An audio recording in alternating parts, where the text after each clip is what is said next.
Welcome to The Secrets of Success.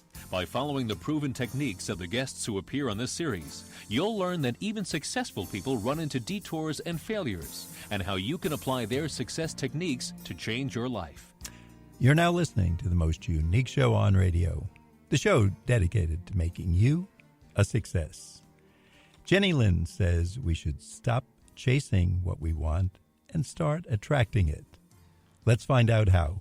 Jennie, thanks for being with us today. Thanks, Phil. It's a pleasure to be on here, and just want to say a big hello to everybody that's out there tuning in. Well, you're going to tell us a lot about being successful because you're definitely a role model for us. If I'm correct, you're a model, you're a bodybuilder, you're an author, a nurse, and probably a few other things I don't know about. Yep. Is that correct? That's correct, yep. Now, with all that going, you wrote a book called Magnetic Love. What precipitated this? So one of the other things that I do is I'm a certified consultant working with Bob Proctor. And a lot of people know of him. He featured in the hit movie The Secret, and he's, one of the most famous global thought leaders and prosperity coaches. And I was actually telling him how I met my fiance, kind of using the law of attraction. And I just felt like instantly inspired to write a book because we have such an amazing story. We'll probably get to it about how we actually met.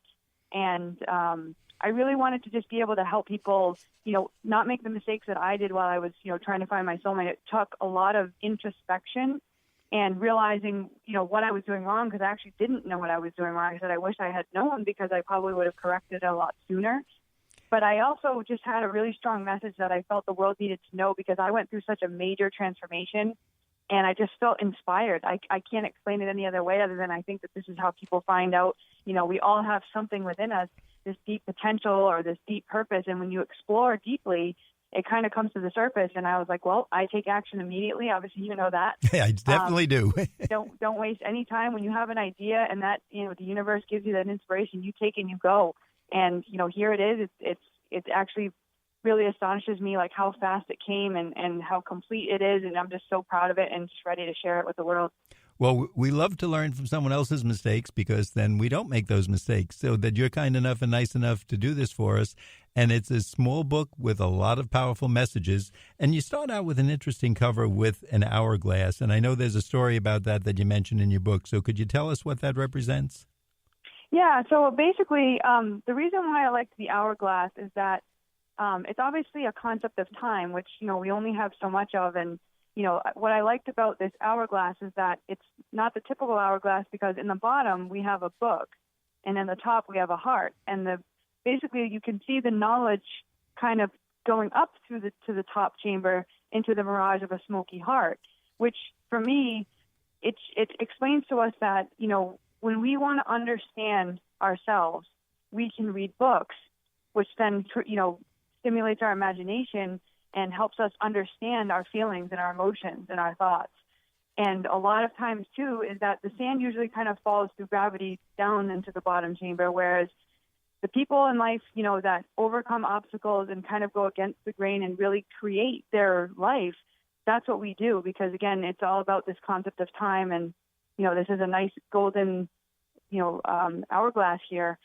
And I wanted something that was kind of, not typical, but just that somebody would get somebody to really think, okay, what is this really all about? Give it a second look. I think that's cool branding, and I don't know if you have hats or shirts or pens with them on, but I think that's another business you may want to look into. Yeah. Because I think that hourglass really says a lot and is a great brand for you. I think it's very informative and a good reminder, like people look at a Mickey Mouse watch and think of Disney World and Happy Times, etc. I think that says a lot. And Jennie Lynn, we want to remind our audience that we tell them this almost every week. If you want to be successful in life, you have to take some steps. It's fun that you're listening. We try to provide the information and the direction to go. And Jennie's book, Magnetic Love, is fantastic, and it's a very easy read. And you can learn from her mistakes, as she said. And if you just improve your life by 10 or 15%, just imagine how great that would be. And I'm really sure you're going to do far better than that. Now, Jennie, to tell us, you said you made some mistakes. And before we get into specific ways that we can become successful, can you tell us or share with us some of the mistakes that you feel you made in life that now you've overcome?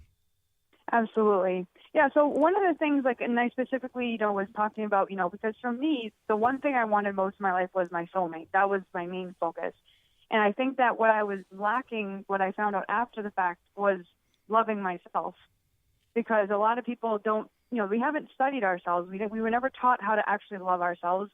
But actually, what happens is we also don't understand that we're attracting everything on a deep level subconsciously to us. And if we don't understand ourselves, we're going to be attracting a lot of the wrong things, or in essence, we're going to be chasing things and spending a lot more time and energy and effort because, again, there's also no guarantee that working hard is going to get us what we want, whereas learning how to attract it to me, basically, to sum it up in one sentence, is the better person you are, the better person you attract. So I love that. Yeah. And so basically what I found is that, I was kind of seeking a relationship to fill a self-love void. And that was and I didn't realize it. It was on a subconscious level. And, here I was saying, I just want somebody to love. But deep down, my energy to another person was saying, I want you to love me. And it would push them away. And Jenny, I just want to tell, this being radio, people obviously don't know or can't see you. You are a very beautiful young lady. Aside from that, though, as I said, you're a nurse, you're a bodybuilder, you're a model, and an author. So when you say you're looking for someone, we might think of someone, well, hey, it's a bit of a struggle or they don't have much going for them. On the surface, you certainly seem to have everything going for you. And yet you found lessons and you were going in the wrong direction, not doing something bad or evil, but just not following the right direction to find what you wanted in life. Is that kind of a correct summation? Yeah, and I think that, again, because I hadn't really, sometimes in life, we're looking for something, but we haven't clearly defined it. And for me, I didn't clearly define exactly what I was looking for in my soulmate. But when you really want something, you've got to be specific because you're going to get something ambiguous if you don't. And this goes for any goal in life. But if you want to, what helped me find my soulmate was when I finally declared that I demanded better and deserved better. I broke up with somebody, got myself, single and okay with that. And then I started to make a vision board. And it was basically a dream board of, things that I wanted in life. But I got really specific about what I wanted in a partner. But that's what you have to do is you make that list of things that you want, and you have to make sure that you meet all that criteria. And if I remember, you actually wrote it down, and you had specific goals that you wanted in your life partner. Exactly, yep. And I don't recall who it was, but we had someone else on, I think, a few years ago. They wrote 10 or 11 pages about what they wanted in their life partner. I mean, that's how exact and specific they were. And the person, somewhat surprisingly, said, believe it or not, the partner I eventually met and teamed up with is exactly what I wrote in those 11 pages. So there's some magic in there. You definitely have found that secret method. And for all of us, if we're looking for the partner in life, a good business, a good family life, there's a secret here. And if you read Jenny's book, Magnetic Love, you'll find out more about it. Jenny, having said that, let me ask you, if our audience wants to get a copy of Magnetic Love, can you tell us, one, where we can get it? And is there a website where we can find out more information? Absolutely. Well, what I can do is I can first share with your audience a free gift chapter and a free checklist on some of the most common mistakes people make that are either keeping them single or causing them to struggle in relationships. And that can be found at www.thelovegenie.com, and it's TheLovegenie.com. And if they'd like to go ahead and purchase a copy of the book, it's actually on a pre-launch special. It's free right now. They just have to cover shipping, and they're actually going to get the ebook free while they wait. So that website is www.jennielynn.com, and that's JennieLynn.com. And Jenny, I think there's such a great message in here for our audience that I want to mention that we will be giving this information again later in the show. If you didn't get it down, just get the pencil and paper, pull the car over, or get ready to stop, and we'll give you all that information. If you're on that success trail, if you've decided you really want to do something to change your life, and if you don't, you're listening to the wrong show, turn on some music or something. But if you want to be successful, this is the person to listen to. It's a brief book. It's not going to take much time, and it can be a life-changing moment. Now, Jenny, let's say someone, they take a look at your book, and they're living the usual life. How does someone stay motivated? You're obviously a very motivated person, but how does the average person get that motivation going and keep it going? Yeah, so one of the things that motivation confuses a lot of people, and a lot of people, again, it's on a subconscious level. Sometimes we actually keep ourselves stuck and in a pattern of being not motivated. But what you have to understand is that motivation is something that comes from within. You can't just wait for it to happen, although I'll say I'll wait till I feel like it. And I'll give you an example, is that a lot of people want to lose weight. And what's going to motivate them to lose weight is the reward of that amazing body that they'll have or the health that they're going to have. But nobody wakes up and says, you know what, I really feel like dieting today. Like the inspiration just never comes.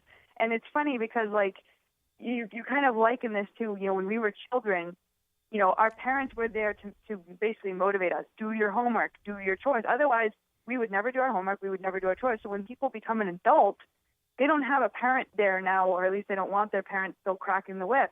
So a lot of times people fall into bad habits. And this, it's almost hard to get momentum going because you've trained yourself that it can wait, or I'm fine, I don't need to do this.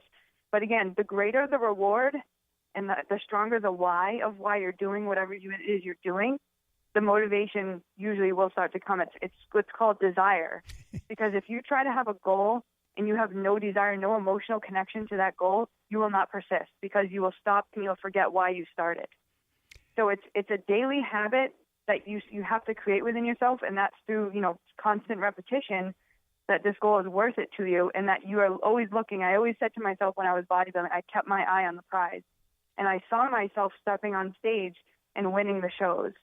And it's all, visualization is very powerful because we think in pictures. And if you don't have a vision of where you want to be in life, it's basically like having no GPS endpoint on a destination. You're going left, right, in circles, around. And again, if people just take a look at their results in life, it is a reflection of their inner thinking. And if they don't want the results that they're getting, they have to change something on the inside for it to then reflect in their reality. And I'm going to mention to our audience, if they get hold of your book, Magnetic Love, there's some great quotes in there that they can be inspirational and carry them through a lot of difficult days. We're going to talk about some of them in the second portion of the show. It really makes it easy for someone, if you really want to achieve that goal, just to follow the directions. It's like a recipe. If you want cookies, follow the cookie recipe. Jennie is going to give you some key tips. It worked for her. And again, I can't think of anything that's going to require more discipline than being a bodybuilder, because you had to eat a certain diet, you had to go to the gym and train, and in between, you were running your business as a coach, you were a model, and you got a nursing degree. So that's kind of amazing that you were able to do all that. And if you could do it, I think at least some of us ought to be able to take 10 or 15% of that and adopt it to our lives. Absolutely. Now, how did you get over the bad days, though? There has to be a tough day in there where you were bodybuilding, you wanted a cupcake, or you passed that Cinnabon store and smelled that great cinnamon wafting over the area. How did you get around those times? Would you say like in times of temptation? Temptation, and how did you stay motivated that the end goal was to win the contest, but that milkshake or that ice cream sundae sure looked good? Yeah, see, what I always did is, and I developed this early on, is that it's almost like, like when you're young and you have that peer pressure and some people just don't have the ability to think of consequences. They only think of what's right in front of them. But I was always able to say, you know what, I have a choice here. Do I want this because I want this right now, or do I want that end goal that's, say 3 months from now, or that, because what I would say to myself is, I'm going to regret this donut that I would eat. Because if I lose when I step on stage, it basically wasted these 4 months of prepping for this show. Because I would always say to myself, what kept me accountable is that I'm not just doing this competition to just do it. I'm in it to win it. And I accept no less than 100% effort. So anything in life boils down to a decision.